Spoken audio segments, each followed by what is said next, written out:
Buenas tardes, queridas hermanas, confiando en el Señor que les está sosteniendo en cada circunstancia. Sabemos de que Dios es el que nos sostiene cada día y en Él confiamos. Un poquito para poder recordar lo que vimos en la clase anterior, es que aprendimos a que nosotros hemos sido sumergidos, ¿verdad?, en agua, lo que representa que hemos sido sepultados y hemos muerto a toda nuestra pasada manera de vivir.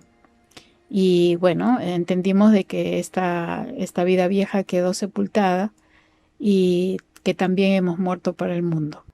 Esta lección 19 se titula Alto al pecado.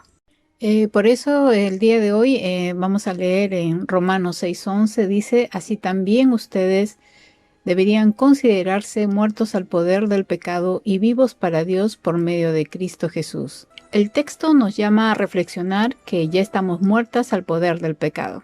Y bueno, un mayor estudio estuvimos viendo en la clase anterior. Ahora, según este texto, vemos que el pecado tiene un poder, pero si el pecado nos encuentra muertas para él, ya no habrá ningún efecto en nosotros, porque un muerto no siente nada, y en este caso estamos muertas para el pecado. Pero el texto dice: y vivos para Dios por medio de ¿quién? De Cristo Jesús. Esta palabra vivos viene del hebreo shai, que significa estar con vida. No se refiere solamente a la vida física, sino que a esta vida física Dios nos ha dado una vida espiritual que se sostiene en su poder y que nos fue dada por medio de Cristo Jesús. Sin Cristo es imposible tener vida nueva. Sin Cristo no hay quien nos pueda sostener, pero al ser sostenidas por Él, entonces evidenciamos una vida y no evidenciamos muerte en todo lo que hacemos, sino una vida que se sostiene en el Señor. En el versículo 12 menciona: no reine pues el pecado en vuestro cuerpo mortal, de modo que lo obedezcáis en sus concupiscencias. Tenemos una orden de advertencia, y está mencionando que no reine pues este pecado en nuestro cuerpo mortal. Cuando usa la palabra reino, está hablando de algo o alguien que puede estar gobernando tu vida y que ha tomado el control. En este caso está hablando que el pecado puede tomar el control de nuestro cuerpo. En nuestro cuerpo se desarrolla todos los sentidos, que son canales de influencia, ya sea para lo bueno o para lo malo. Veremos algunos ejemplos.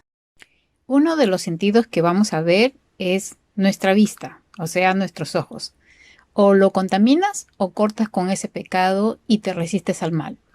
Por ejemplo, si un joven o adulto que ha tenido problemas con la inmoralidad sexual y ha tomado una decisión por Cristo, no puede retroalimentar su vista con imágenes de pornografía, películas, revistas, o inclinarse en tener amigas, mujeres. Lo único que va a lograr es debilitarse espiritualmente y no va a crecer en su fe, y más bien va a caer nuevamente en las redes de este pecado. La Biblia nos enseña claramente en Mateo 6:22, dice: la lámpara del cuerpo es el ojo. Así que si tu ojo es bueno, todo tu cuerpo estará lleno de luz. Pero si tu ojo es maligno, todo tu cuerpo estará en tinieblas. Así que si la luz que en ti hay es tinieblas, ¿cuántas no serán las mismas tinieblas? En este versículo 23 habla que el ojo de la persona está enferma, porque siempre lo retroalimenta de cosas malas. Por eso es que todo su cuerpo está contaminado. Entonces, si está mencionando que el cuerpo está contaminado, acá está hablando que las acciones o pensamientos no van a ser nada buenas y pueden creer que está en la luz, porque para su propio criterio lo que ve no es tan malo. Pero el texto dice que sí hay tinieblas. Y si la persona llama luz a estas tinieblas, ¿cuán oscura debe ser las tinieblas en la que realmente vive esta persona? Si vemos el caso de una esposa que ha sido testigo ocular de la infidelidad del cónyuge, ya sea que encontró fotos, cartas, mensajes, etc., es peligroso que pueda retroalimentar sus pensamientos con novelas de este tipo o o conversar con mujeres que han pasado lo mismo que ella, o estar pensando una y otra vez en lo que ha visto. Nadie puede escapar si uno lo canaliza a través del dolor de otra persona que pasó lo mismo que uno, porque uno va a salir más adolorida. Lo que tienes que hacer es aprender a sostenerte en aquel que te dio la vida y aprender a poner tus cargas sobre él. Entrega a tu esposo al Señor y quédate tranquila. Si él es hijo de Dios, el Señor se va a encargar de encaminarlo como el padre a su hijo. Y si no es creyente, Dios también se va a encargar. En Filipenses 4, 6 y 7 dice: por nada estéis afanosos, sino que sean conocidas vuestras peticiones delante de ¿quién? Delante de Dios en toda oración y ruego. Acá está hablando de que nosotros podemos aprender a descargar todo lo que está afligiendo nuestro corazón. ¿Con qué actitud? Con acción de gracias, porque todo, absolutamente todo nos ayuda para bien.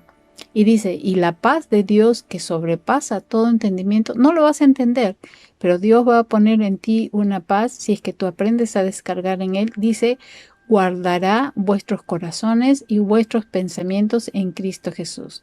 Esa paz que el Señor te da y que tú realmente la puedes vivenciar, va a cuidar tu corazón, pero también va a cuidar tus pensamientos. ¿En quién? En Cristo Jesús. Porque aún aquí nos está enseñando que Cristo ya pagó por todas nuestras aflicciones. Entonces, amada hermana, aprende a descargar, ¿no? A pesar de que haya sido testigo ocular, preséntalo delante del Señor. El Señor es el que se encarga de toda esta situación.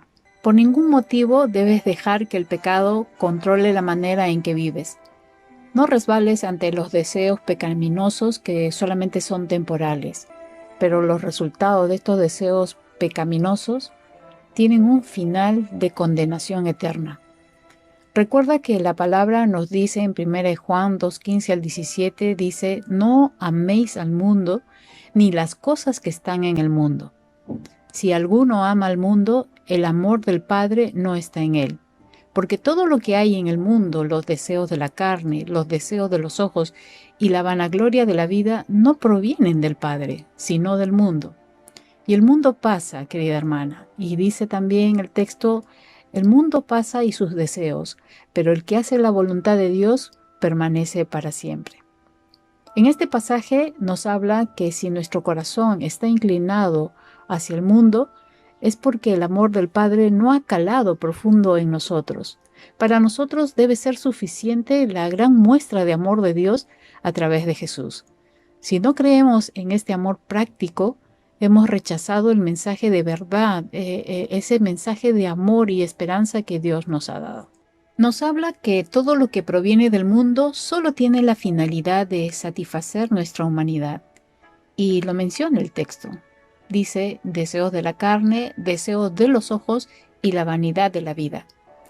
Los deseos de la carne, como dice Gálatas 5:17, es contra el espíritu. Es la naturaleza pecaminosa que desea hacer el mal y es precisamente lo contrario de lo que quiere el espíritu. Y como dice este texto, estos se oponen entre sí para que no hagamos lo que queremos. ¿Se imaginan si los deseos del espíritu se llevaran bien con los deseos de la carne?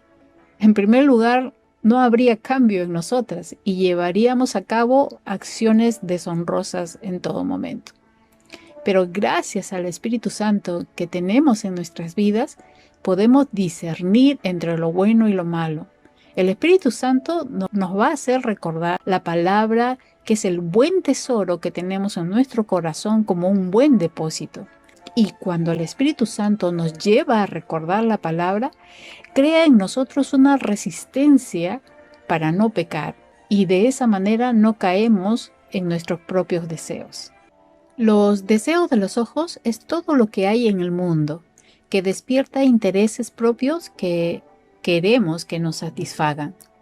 Como el caso de Eva, ¿no? Y el fruto prohibido. Ella vio, ella codició, ella alcanzó, y fueron abiertos sus ojos, y su deseo de pecado la separó de Dios. Pero todo empezó porque ella miró. ¿no? Ella miró de esa manera. Pero también, claro, oyó. Y por esa razón, el segundo sentido que vamos a ver ahora también son los oídos. Así es, los oídos es otro sentido en nuestro cuerpo por donde puede filtrarse mensajes que entran a nuestra mente y la contaminan. El Señor nos enseña en 1 Corintios 15:33, dice, no erréis, las malas conversaciones corrompen las buenas costumbres. Si tú continuamente estás en medio o en torno de gente que habla groserías o están con chismes, etcétera, de alguna manera te vas a contaminar. ¿Por qué? Porque tus oídos son receptores de toda esa contaminación que hay en tu entorno. El Señor nos enseña en 1 Corintios 15:33, dice, no erréis, las malas conversaciones corrompen las buenas costumbres. Entonces, por ejemplo, si continuamente escuchas malas referencias de una persona, fácilmente vas a tener un criterio de rechazo por esa persona sin ni siquiera haberla conocido.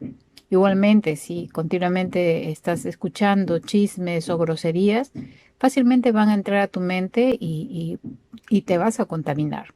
Igual, por ejemplo, en este tiempo, si continuamente estamos escuchando a través de las noticias sobre la crisis económica nacional, esto puede llevarte a dejar de confiar en Dios, quien realmente es el que te sostiene, es el que te cuida como Padre y Dios soberano que está sobre todo. Entonces tenemos que cuidar mucho lo que estamos escuchando.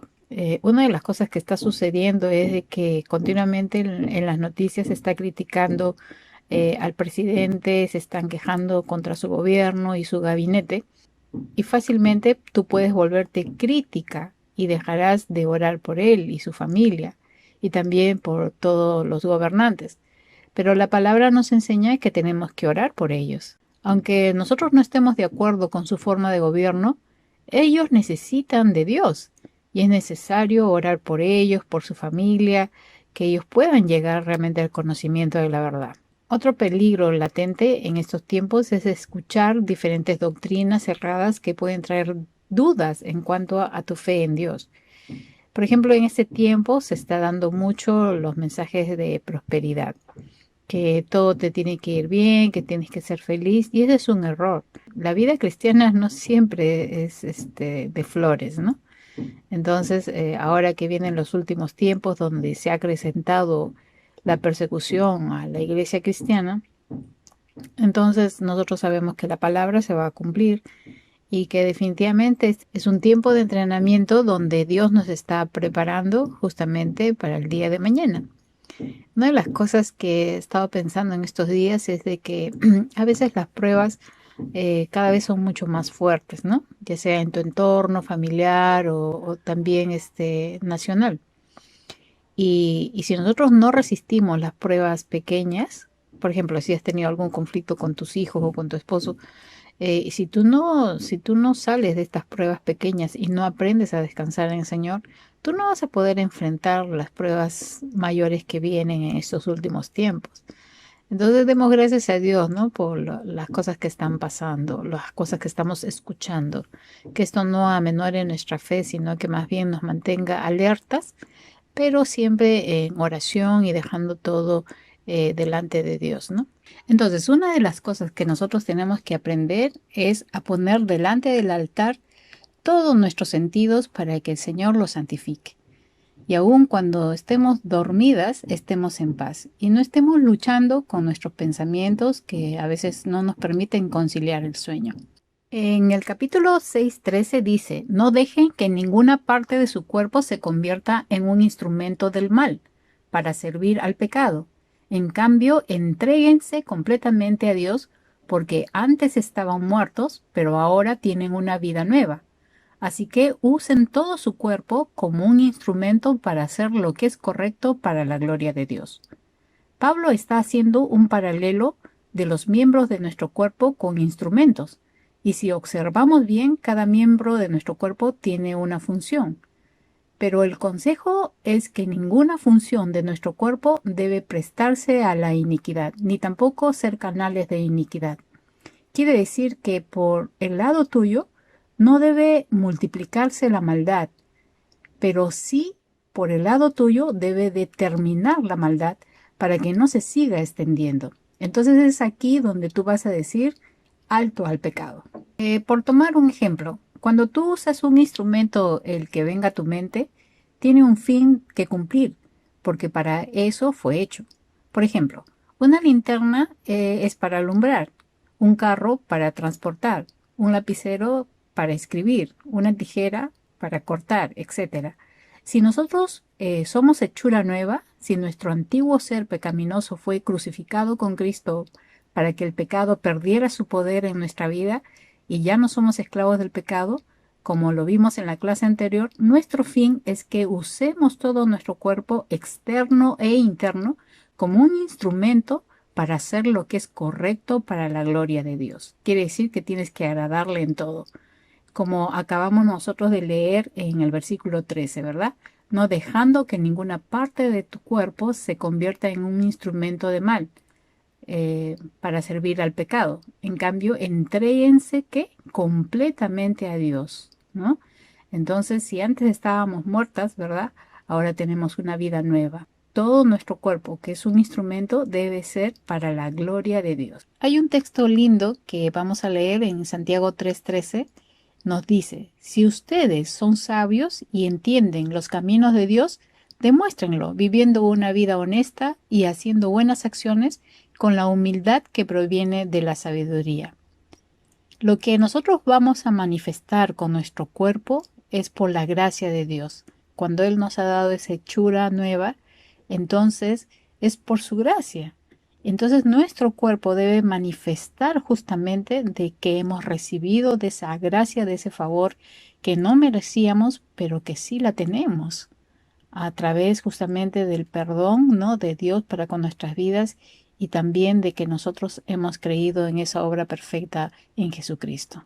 Y ya para terminar, si leemos el capítulo 6, versículo 14, dice, porque el pecado no se enseñoreará de vosotros, no estáis bajo la ley, sino bajo la gracia. El pecado ya no es nuestro Señor o amo, por eso no debe de enseñorearse sobre nuestras vidas. En otras palabras, el pecado ya no nos gobierna. Este dominio fue quitado de nuestras vidas cuando Jesús nos rescató del gobierno de Satanás y fuimos trasladados al reino de Jesús, quien gobierna ahora en nuestros corazones. Dios nos ha dado de su gracia, de su favor, inmerecido sí, pero esta gracia nos ha librado de la esclavitud del pecado. Por un lado, la ley nos mostraba nuestro estado de pecado, pero la gracia de Dios, que es esa dádiva, es un regalo, ¿no?, fue extendida hacia nuestras vidas a través de Jesucristo. Y fue quien pagó por nuestros pecados, librándonos y haciéndonos justos ante Dios. ¿No creen ustedes que es suficiente motivo para entregarnos en cuerpo y alma y mente también a nuestro Dios y ya no servir al pecado? Entonces junta, digamos, alto al pecado, ¿sí? Amada hermana, ¿cuál va a ser tu tarea? Bueno, de todo este estudio que hemos tratado, vas a sacar cosas importantes, ¿no? Y vas a enseñarles a tus hijos, ¿no? Si son hijos adolescentes, jóvenes, etcétera, diles que por favor escuchen y tú vas a filmarte y vas a tomarte fotos con tus hijos compartiéndole esta lección que es tan importante porque los chicos ahora ustedes saben que están muy expuestos en cuanto a la filtración de sus ojos, de sus oídos, de su mismo cuerpo, ¿no? Entonces ellos están perdiendo muy rápido la inocencia por causa del pecado y todas las cosas que se están filtrando. Entonces te animo a que puedas primero sacar un resumen de toda esta lección y puedas compartirlas con tus hijos. Va a ser de mucha bendición. Que el Señor te use, mi querida hermana, y que realmente esa cobertura de Dios sea sobre tu casa. Bendiciones.